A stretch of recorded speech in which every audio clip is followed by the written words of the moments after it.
Je partais à l'école avec le masque. Bonjour, oui, tout va bien, alors qu'il y avait une crise de spasphosphilie une demi-heure avant. Voilà, c'est ça que m'a dit Stéphanie lors de notre première séance. Stéphanie est enseignante, maman de deux enfants, dont Tom, 9 ans, diagnostiqué TDAH.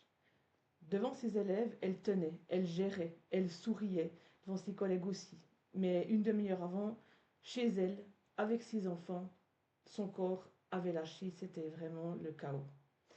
Et elle n'en parlait à personne, parce que de l'extérieur, elle avait l'air de gérer. Et les mamans qui gèrent, on leur demande rarement comment elles vont, elles. Alors, c'est pourquoi j'ai invité Stéphanie à témoigner, parce que son histoire, je sais que certaines d'entre vous vont vraiment s'y reconnaître mot pour mot.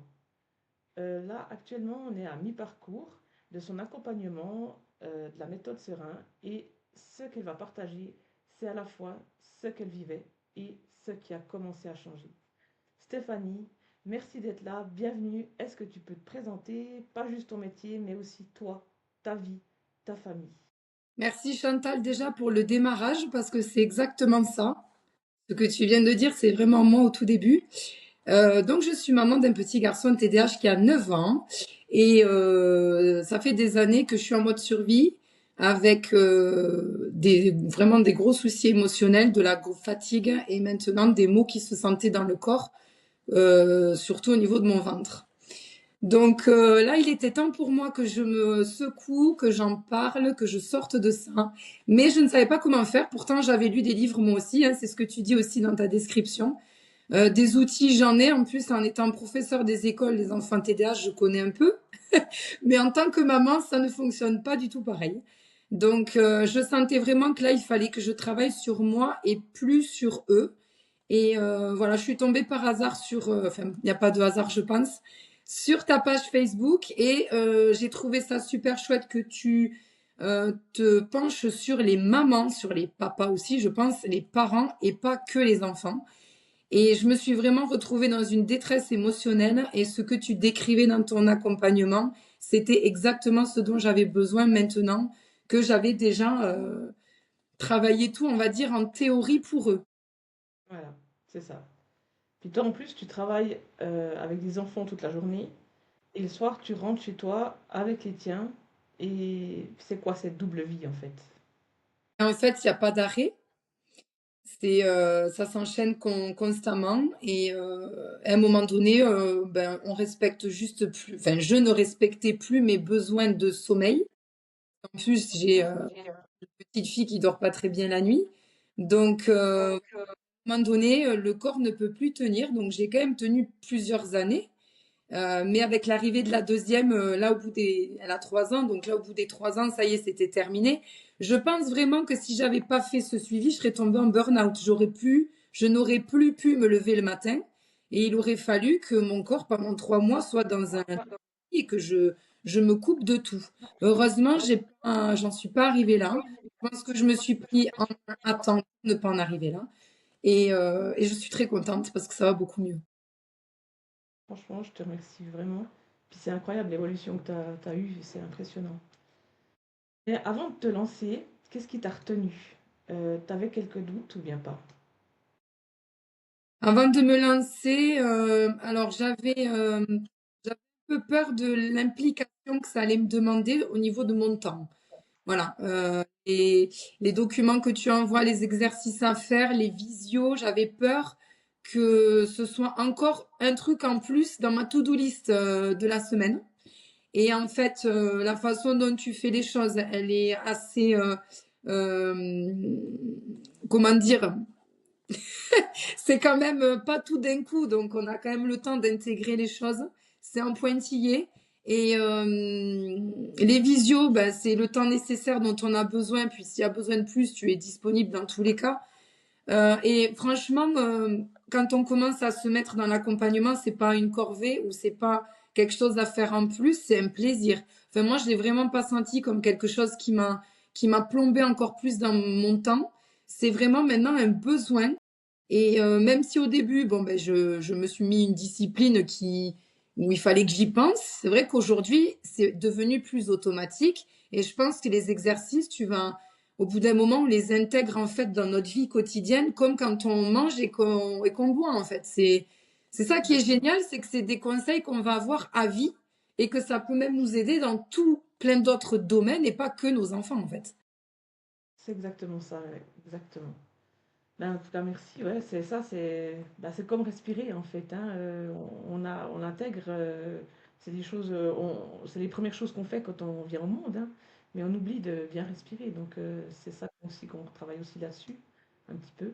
Donc, franchement, ton parcours, il est aussi incroyable. Tu as fait très rapidement une grande évolution. Il y a eu un avant-après très rapide. Donc, franchement, puis là, ben, justement, on est à mi-parcours. Et je voudrais que tu nous partages qu'est-ce qui est différent dans ton quotidien maintenant, d'avant. Ce qui est différent, c'est ce que je t'avais dit la dernière fois, j'ai l'impression d'avoir repris du pouvoir sur ma vie parce que j'avais vraiment cette sensation d'être dans une vie qui n'était pas du tout celle que j'avais choisie, d'être un pilote automatique, comme tu disais, et d'être dans un tunnel où j'avais plus de plaisir, où je fais les choses parce que je suis obligée et il y avait beaucoup de sens qui était perdu derrière. Aujourd'hui, à mi-parcours, j'ai plus cette sensation. Alors, j'ai mis en place des choses aussi pour me retrouver, pour avoir des temps pour moi, pour récupérer mon énergie. Parce que moi, c'était vraiment ça à la base qui était catastrophique, c'est que je n'avais plus d'énergie pour rien. Et tout était compliqué, tout me coûtait, sauf à l'école finalement, où j'arrivais quand même bien à gérer ma classe. Mais alors, dès que je rentrais chez moi, le moindre bruit, le moindre cri, la moindre dispute, un couteau qui tombe par terre, ça me faisait péter les plombs. Donc là, c'était vraiment urgent pour moi de retrouver le pouvoir sur moi, sur mes réactions, sur mon corps, parce que je m'étais complètement perdue. Voilà. Donc ça, c'est Maintenant, la t'es moins fatigué. Tu ressens que tu es moins fatigué. Ah oui, bah oui, oui, je suis moins fatiguée et je sens que je me maîtrise mieux. Parce que dans l'estime de soi aussi, de sentir comme ça qu'on perd pied et qu'on n'est plus capable de gérer ses enfants, ça fait très peur. Moi, j'avais Oui, très peur de l'avenir, très peur de, de, de me retrouver seule avec eux quand il n'y avait pas le papa ou d'autres personnes pour les garder, pour tourner, parce que je suis bien entourée quand même. Donc ça c'est chouette. Mais aujourd'hui, j'ai toujours peur un peu, hein, je vais pas dire que c'est complètement parti, mais je vois la lumière au bout du tunnel et j'ai repris possession de ma vie. Voilà, c'est ça vraiment qui est chouette aujourd'hui. Je retrouve du temps pour moi et voilà, je sais que le temps où je suis avec eux, je suis plus dispo pour jouer. Ça, je le faisais plus.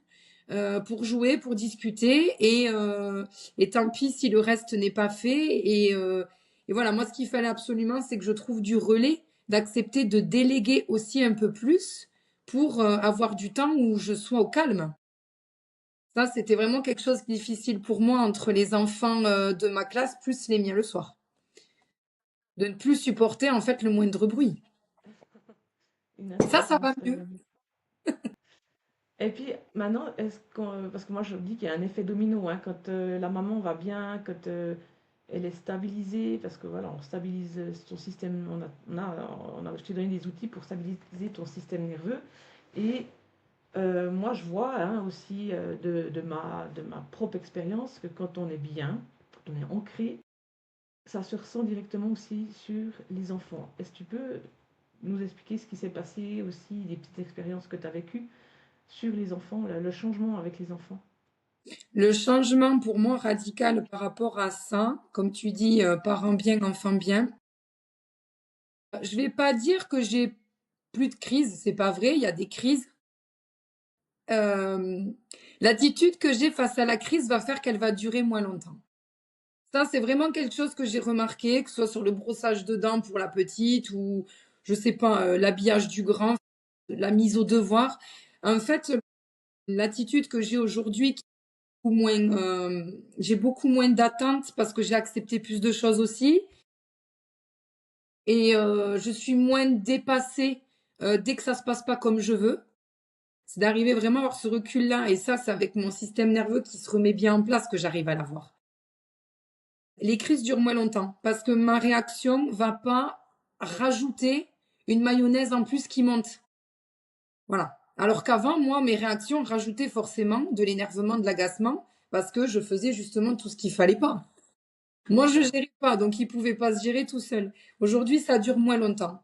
Et j'ai moins peur, en fait, de rentrer dans la crise qu'avant. Tu la fuis moins, en fait. Voilà, je la fuis T'es moins. Donc, présente. ce qui est génial, c'est que j'ai pu remettre des règles en place que j'avais laissées tomber par fatigue et par peur de rentrer dans la crise, parce que j'avais peur de mes réactions, en fait, hein.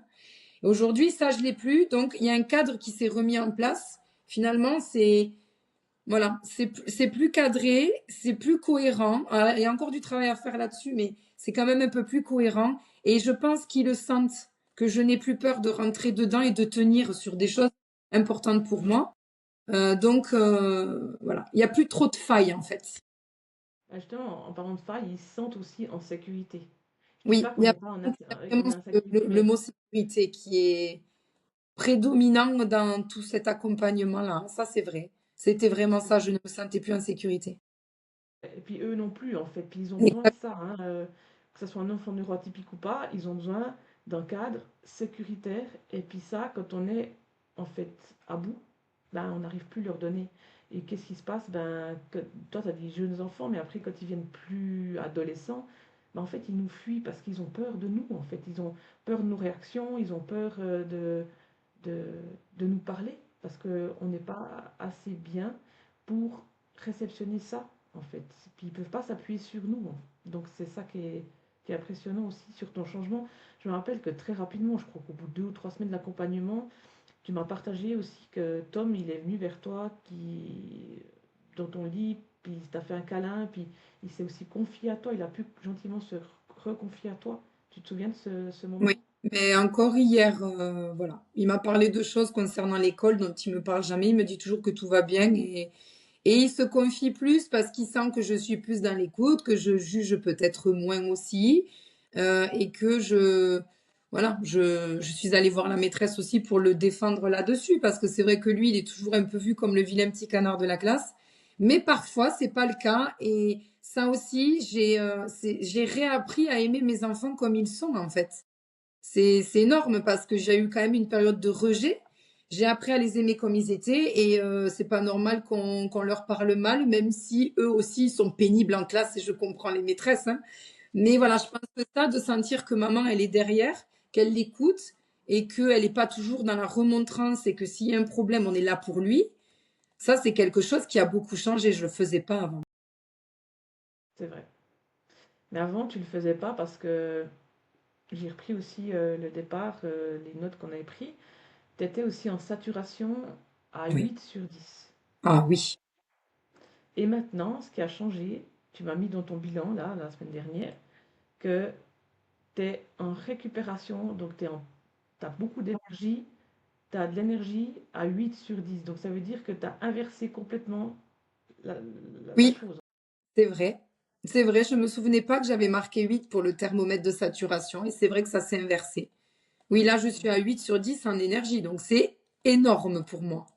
Ça fait Mais des années que franchement, j'ai pas été bien comme ça, vraiment. mais ça se voit que tu Oui. es beaucoup mieux, t'es lumineuse, t'es bien, t'es ancrée. Puis ça, les autres personnes le ressentent tout de suite aussi. Moi, je voulais savoir avec toi, l'outil que tu utilises le plus naturellement maintenant, c'est quoi? C'est lequel? C'est les respirations parce que je les fais partout, ça se voit pas, et je sens vraiment que ce temps-là me recentre. C'est vraiment ce qui fonctionne le plus. Après, le scan corporel, je le fais le soir avant de m'endormir. Ça, j'aime bien pour aller un peu situer les points de tension que j'ai dans mon corps et je sens que le ventre, c'est long à partir, mais tout ce qui était au niveau du cou, des épaules et tout, c'est beaucoup mieux. J'ai l'impression que je porte moins, voilà, j'ai moins les épaules baissées, même physiquement, ça se voit. J'ai perdu un peu de poids, si ça peut aider aussi. Je referme un peu. Non, mais en fait, je pense pas que j'ai perdu du poids, mais j'ai dégonflé un peu en air. Vous voyez ce que je veux dire? Je Ouais. referme les pantalons alors que je les fermais plus. Je mange moins de sucre. Ça, je me suis rendu compte aussi, ça peut jouer aussi sur ces émotions-là qu'on comble en mangeant beaucoup de sucre. J'en mange toujours parce que j'adore le chocolat, mais c'est moins qu'avant. Voilà, voilà, ça, petit à petit, ça s'apaise. Ça s'appelle petit à petit. Moi, je dis, on plante un peu des graines et puis il faut prendre le temps aussi. On ne peut pas changer nos habitudes, parce que c'est des habitudes de vie hein, qu'on a depuis des années et des années. C'est ancré, même des fois, c'est aussi lié à notre propre éducation qu'on a vécue. C'est vraiment accepter que ça prenne aussi des fois du temps, plus ou moins. Ah oui. Et moi, je suis très impatiente. Moi, il faut que ça marche tout de suite. Et j'ai appris ça en fait, hein. C'est vrai que les 3 mois, il les faut. Il les faut pour intégrer tout et puis pour que ça devienne un peu automatique après. C'est vrai qu'il faut le garder pour la suite. Parce que c'est pas, je fais ça pendant 3 mois et après je repars comme avant. J'ai bien compris que j'allais les garder à vie, quoi, tous ces outils. Ces outils, oui, exactement. C'est pour ça qu'il faut que ça soit ancré, quoi. C'est comme si on fait un peu un reset sur des habitudes qu'on avait, en fait. Maintenant, si tu parles directement à une maman qui est épuisée en ce moment, qui a l'impression d'avoir tout essayé, qu'est-ce que tu lui dis? Je lui dirais de ne pas hésiter à se faire accompagner parce que on n'a pas toujours la possibilité de parler vraiment à notre entourage. Le mari, sa maman, les grands-parents, on a toujours quand même une petite image à jouer. Je gère, ça va. On veut pas inquiéter les gens autour de nous. Et donc, du coup, une personne extérieure qui va être vraiment neutre sur la situation peut vraiment nous aider. Et je trouve que ce qui est chouette aussi, c'est qu'au-delà d'aller voir des psys ou des coachs, et j'adore ça, j'en ai fait, et c'est super. Je pense que le fait de pouvoir échanger avec une maman qui a des enfants aussi TDAH comme toi, il y a forcément une compréhension, un ressenti, un non-jugement que tu as toi, que ne vont pas avoir des professionnels qui n'ont pas d'enfants TDAH. En fait, on ne peut pas comprendre ce qu'on vit si on n'est pas suivi par une personne qui a eu les mêmes problèmes, qui a traversé les mêmes épreuves. Pour moi, ça, c'est tellement évident. Et voilà, je leur dirais, foncez, parce que c'est un investissement sur nous et tout ça, on va le garder à vie. C'est vraiment des choses qui, une fois que les enfants vont grandir et qu'ils seront plus à la maison, c'est des outils qui peuvent s'utiliser pour notre travail, pour notre relation de couple, pour plein de choses, pour arriver à se maîtriser aussi dans d'autres sphères. C'est pour ça que c'est vraiment large, je trouve, comme accompagnement, même si à la base, c'est centré Oui. sur notre relation aux enfants. Ah, merci beaucoup. Puis aussi, parce que j'ai beaucoup de personnes qui, qui hésitent ou qui même qui refusent à cause du prix ou du timing, qui se dit ben c'est pas le bon moment, c'est pas pour moi, ou je vais pas y arriver, ou il y a plein de choses comme ça. Qu'est-ce que tu leur dirais aussi? Alors, en ce qui concerne le prix, ben déjà, tu as une possibilité de faire des échéances. Moi, je sais que j'ai pris cette solution-là parce que j'avais pas les sous directement. Euh, Moi, après, je savais que j'étais dans une détresse telle que je préférais faire un accompagnement que partir en vacances parce qu'à un moment donné, il faut faire un choix, à part si on a l'argent, hein. Bon, moi, j'avais pas l'argent, donc j'ai fait un choix. J'en ai parlé autour de moi. J'ai été aidée financièrement par mes parents aussi, qui ont vu que j'étais au bout du rouleau et que là, c'est là-dedans qu'il fallait injecter de l'argent, en tout cas pour ces mois-là. Et que c'est, comme j'ai dit tout à l'heure, c'est un investissement à vie. On va pas donner une somme d'argent pour 3 mois. C'est quelque chose qu'on va garder pour plus tard et qui peut servir pour plein de choses. Moi, je trouve que le prix, ça les vaut parce que tu as une disponibilité H24 sur le groupe WhatsApp. Bon, ben, on a un problème, on peut t'écrire. Bon, pas le week-end parce que faut aussi, enfin voilà, t'as tes moments pour toi aussi. Les visios, bon, nous, ce qu'on a fait, ça me suffisait, mais je suis sûre que si j'avais eu un problème et il aurait fallu qu'on se voit plus vite ou en plus, tu l'aurais fait. Et puis les documents écrits sont super bien faits, il y a un suivi, il y a des choses à écrire. Moi, j'aime beaucoup écrire, remplir tout ça. Voilà, donc ça se vaut. Et puis ce qui est chouette, c'est que tu laisses le temps et que si c'est pas fait, c'est pas grave. Ça veut pas dire qu'il faut pas le faire, mais voilà, tu vas toujours mettre une piqûre de rappel de pas oublier de remplir ça. Mais disons que voilà, on a le temps de le faire et on n'est pas jugé. Ça, c'est vraiment ce qui est chouette avec toi. Et dans la façon dont tu écris les choses sur tes documents, c'est toujours bienveillant. Voilà. Je pense qu'on a vraiment besoin de ça, nous les mamans. On a besoin de douceur. On est tellement piqué dans notre vie quotidienne par tout ça que tes mots, ça fait comme un petit baume réparateur sur la peau. Et c'est vrai que ça fait vraiment du bien d'être respectée et prise en considération comme ça dans la douceur. Franchement, ça me touche beaucoup ce que tu, Ben, ce que tu dis. mais c'est Vraiment. sincère. Merci infiniment. Puis toi, à la maman que tu étais en mars, hein, si tu reviens dans ces baskets, on va dire, est-ce que tu aurais imaginé dire ce que tu viens de dire aujourd'hui durant ce témoignage? Alors j'espérais dire ça, mais au bout des 3 mois. Et c'est vrai que j'ai réussi finalement à me le dire plus tôt. Donc c'est vrai que c'est rapide. Je pense que si on est, voilà, il faut être après. C'est pas une recette magique. Il faut suivre ce que tu donnes. Il faut appliquer. Voilà. Si on le fait pas, ça fonctionnera pas. Donc il faut quand même se mettre une petite discipline derrière pour appliquer au moins au début. Et en fait, ça fait tellement de bien. On se sent tellement mieux qu'au bout d'un moment, c'est plus quelque chose de c'est pas une to-do list en plus, c'est vraiment quelque chose dont on aura besoin dans la semaine qui va nous faire du bien. Voilà, donc je suis contente de l'évolution et c'est vrai que c'est arrivé finalement assez tôt. Oui, très vite, exactement. Après, ça varie, hein. Il y a des mamans que ça va un peu plus long. Franchement, on est chacun unique. En tout cas, moi, je te remercie vraiment d'avoir partagé tout ça avec toi. Merci à toi. Aussi tous ceux qui nous écoutent. Et puis, franchement, si tu es en train de nous écouter, si tu es maman aussi épuisée, n'hésite pas. Franchement, viens me parler. On peut communiquer avec Stéphanie pendant des semaines avant qu'elle prenne l'accompagnement par Messenger, C'est vrai. etc. Donc, je suis là. Je suis pas. Derrière mon accompagnement, il y a une humaine, il y a une maman qui a vécu aussi tout ce que tu vis. Et puis aussi, franchement, ce que je voulais te dire, c'est que si toi, tu entends ce témoignage, puis tu te dis, ben, en fait, ça ferait du bien à telle maman de l'écouter, partage. Partage ce témoignage. Et aussi, n'oubliez pas de vous abonner à ma chaîne, car je partage beaucoup de choses avec aussi des spécialistes, avec des autres mamans, avec des collègues. Je vous forme aussi sur plein de choses que personne ne vous parle en tant que maman d'enfants neuroatypiques. Et je vous mets toutes les coordonnées en description et je vous souhaite une bonne journée. Merci beaucoup Stéphanie encore. Merci.